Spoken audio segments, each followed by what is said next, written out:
सबसे पहले शुरुआत अमलेंदु जी आप ही से आज। सर 2000 की जो कोशिश की गई 1 जुलाई 2017 से, तो फिर उस कोशिश को आते आते 7 साल का समय लग गया। इस 7 साल के सफर को अगर हम चरणबद्ध तरीके से समझने की कोशिश करें तो सर ये सफर कैसा रहा? आपका बीइंग अ जर्नलिस्ट एनालिसिस्ट क्या कहता है?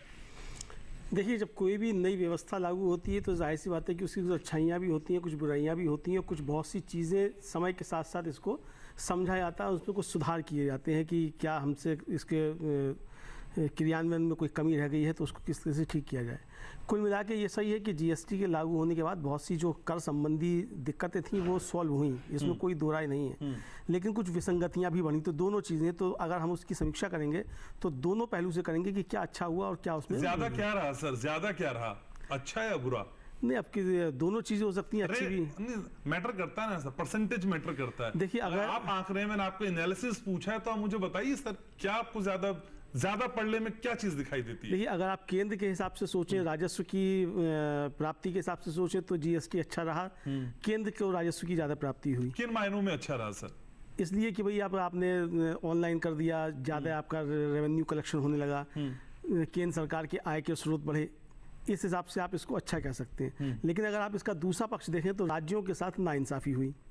ये इस पक्ष और राज्यों के साथ विवाद जो है वो काफी बढ़ रहे हैं कि जीएसटी कलेक्शन जो होता है उसकी रेवेन्यू शेयर को लेकर हर चीज का ड्रॉबैक होता है। हाँ, वही मैंने कहा ना कि कुछ अच्छाइयाँ होती हैं, कुछ बुराइयाँ होती हैं, लेकिन होता ये है कि हम समय के साथ जो कमियां रहती हैं उसको हम सुधार करते हैं। तो मुझे लगता है कि अब ध्यान इस पर दिया जाना चाहिए कि जो व्यवस्था लागू हो गई इसमें जो कमियां रह गई उनको दूर किस तरीके से किया जाए। नहीं सर, मैं ये समझ रहा, जैसे 2017 से शुरुआत हुई तो 2017 से 2018, फिर 19, 20, 21, 22, तो ग्रेजुअली कुछ इंप्रूव आपको दिखाई दिया, या फिर जो स्थिति 2017 में थी, जो उहापोह, जो डायलेमा, जिस तरह की विसंगतियां, वो आपको 2024 में भी दिखाई दी हैं?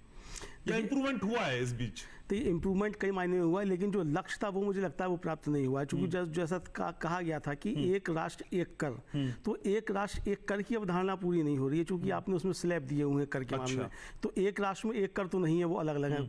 कुछ मामलों में राज्य भी अपने कर लगा रहे हैं, और फिर जो विवाद राज्यों के साथ है कलेक्शन को लेकर के कि उनका हिस्सा जो है, आप देखिए मुख्यमंत्री कई राज्यों के आकर के दिल्ली में प्रधानमंत्री से मिलते हैं या वित्त मंत्री के पास आते हैं कि साहब हमको हमारा शेयर दीजिए।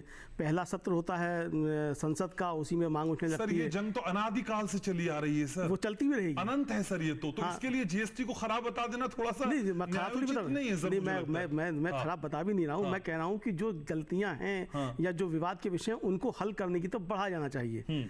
मतलब जो कमियां हैं उनको हल करने की तरफ बढ़ाया जाना चाहिए। और हर चीज की अच्छाइयां होती हैं और बुराइयां होती हैं, दोनों पक्ष होते हैं।